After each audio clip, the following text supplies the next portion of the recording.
Baik, halo teman-teman semuanya. Assalamualaikum warahmatullahi wabarakatuh. Balik lagi sama Vivi. Hari ini kita akan ngebahas seputar MMK. Betul sekali. Hari ini aku nggak sendirian. Aku bersama dengan Kak Hamdeni, namanya Ahmad Hamdeni. Kalau kalian nggak tahu dia siapa, nih aku kasih profilnya dia. Jadi dulu kami teman lomba bersama. Terus kita sudah menyelesaikan berbagai berbagai misi permusabakohan. Dan sekarang kita mau membahas bagaimana penilaian MMK ini, tapi dari sudut pandangnya juri.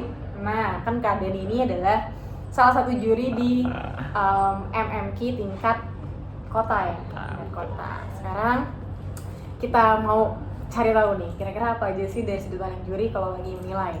Pertama, pertanyaannya, Apa tuh? aspek penilaiannya MMK itu apa aja sih? Gitu. Jadi di MMK itu ada 3 aspek penilaian, dibagi menjadi 3 bidang gitu Kak Vivi. Yang pertama itu ada bobot materi.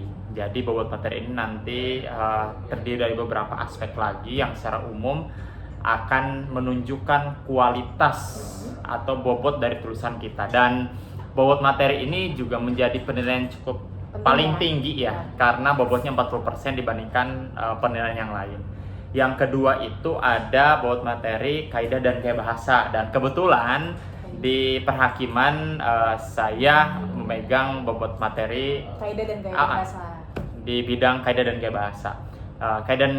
Kaidah dan gaya bahasa ini juga lingkupnya cukup luas. Salah satunya adalah bagaimana peserta itu berhasil menuangkan tulisan yang indah dibaca, kemudian secara kaidah kebahasanya betul, kemudian diksinya juga bagus, ragam bahasa dan yang lain juga harus mendukung.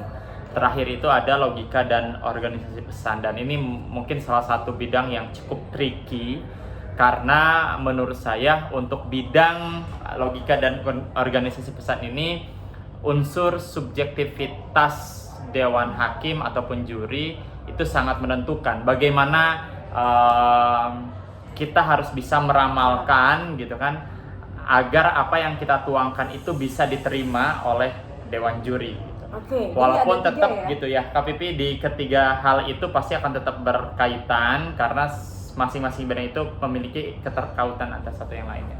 Ini ada 3 nih. Terus kan tadi keadaan ini bidangnya nih kaidah bahasa, keindahan. Mungkin teman-teman juga kadang terlewatkan atau terabaikan masalah keindahan kayak marginnya, space-nya, bahkan nomor halaman yang kadang juga suka kelewat. Kadang nih terlepas dari 3 penilaian ini, sering banget ada pertanyaan nih ya terkait penjurian, terkait penilaian MMK. Biasanya nih juri kalau nilai, mungkin dari pengalaman Kak Deni, itu kesan pertamanya dari mana sih? Juri kalau nilai, apalagi ketika kita dihadapkan dengan banyak sekali naskah yang harus kita nilai dengan waktu yang sesingkat-singkatnya, itu memang tricky banget sih. Tetapi biasanya kebanyakan dewan juri atau dewan hakim itu mereka mensiasatinya adalah dengan menitik beratkan di pendahuluan, kemudian solusi dan juga penutup. Jadi 3 poin itu yang sebenarnya menjadi titik fokus bagaimana kita harus bisa menyajikan ketiga poin itu dengan baik gitu ya, agar juga kesan awal itu bisa lebih bagus. Nanti orang-orang yang memang memiliki penasarannya cukup tinggi, dewan hakim bakal lanjut membaca. Tetapi kalau misalkan dari awal pendahuluan saja sudah menggambarkan yang kurang baik, biasanya itu menjadi cerminan secara keseluruhan tulisannya. Ingat ya, berarti bikin pendahuluannya itu harus yang oke. Makanya wajar banget ya kalau teman-teman yang biasa ikut MMK itu spend waktu yang cukup lama di pendahuluan dan di kesimpulan. Betul. Kak, suka ada yang, entah ini mitos atau yang fakta ya, ada yang bilang gini, bikin pendahuluan sama penutupnya itu yang luar biasa, karena biasanya juri bacanya habis dari depan langsung ke belakang. Kalau menurut Kak Deni gimana? Itu fakta. Oh, fakta. Itu fakta. Kenapa? Karena ketika dewan juri dihadapkan dengan banyak sekali naskah, mau nggak mau memang kita harus secara cepat menilai kalau kita dihadapkan dengan banyak naskah yang seperti itu. Beda halnya ketika nanti di babak semifinal ke final, karena naskahnya semakin sedikit, itu biasanya dewan hakim atau dewan juri itu akan lebih komprehensif. Oke, menarik ya. Jadi bener kalau ada yang bilang bikin pendahuluan yang bagus, karena memang kesan awal sama kayak baca koran kan. Betul. Paragraf pertama kalau nggak oke mungkin kayak pikir-pikir lagi mau lanjut. Kak Dani, selanjutnya nih. Kan kalau kita bicara tentang MMQ, sudut pandangnya juri. Ini mungkin pertanyaan terakhir, kalau rame part 2 ya. Setuju. Kalau rame part 2. Apa sih yang biasanya tuh ditemukan oleh juri kesalahan-kesalahan di tulisan peserta? Dan ini kayak harus dihindari banget nih, karena kalau sampai ketemu nih kesalahan ini fatal banget. Apa tuh biasanya kesalahan sering banget terjadi? Kalau ngomongin kesalahan yang biasa ditemukan di peserta, itu mereka pertama kebanyakan miss di ayat Al-Quran. Oke. Karena di kaidah dan gaya bahasa itu biasanya juga akan melihat sisi dari penulisan ayat Al-Quran atau hadis dan yang lainnya. Kalau sampai salah menuliskan ayat Al-Quran, salah syakal dan yang lainnya, itu juga menjadi titik poin penting gitu untuk ngelihat peserta ini benar nggak menguasai ayat atau dan yang lainnya.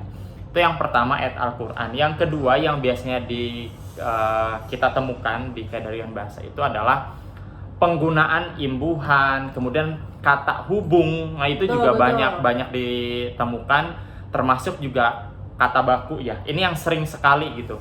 Makanya saya sering menyampaikan kepada peserta, sering-sering baca koran gitu kan, sering-sering baca jurnal. Kenapa? Karena agar kita terbiasa dengan penggunaan diksi-diksi yang baku, tetapi juga menggunakan diksi-diksi yang populer gitu. Dan itu sebenarnya udah ada di KBBI dan yang lainnya. Jadi terkadang kalau kita menemukan kata-kata yang tidak baku, kayak sayang banget gitu. Ini sebagai modal tapi tercederai karena kita yang nggak teliti. Terus selanjutnya juga ada namanya membuat kalimat yang efektif, yang biasanya ini juga agak susah ya, peserta banyak miss di sini. Terlalu menggebu-gebu ingin menyampaikan sesuatu, tapi kemudian dia lupa bahwa ini namanya musabakoh, lomba, keindahan juga harus diperhatikan.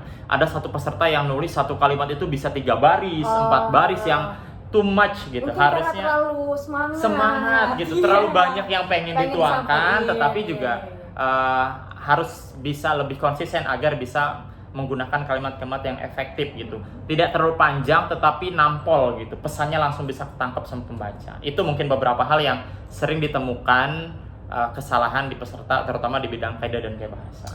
Terakhir nih Kak, untuk closing statement, pesan Kak Dani buat teman-teman yang mau bermusabakoh, baik yang udahan atau yang mungkin yang ini pertama kalinya. Apa tuh? Pertama yang saya ingin sampaikan kepada teman-teman semua, perbaiki niat. Saya sering melihat banyak peserta itu starting point-nya yang kurang tepat.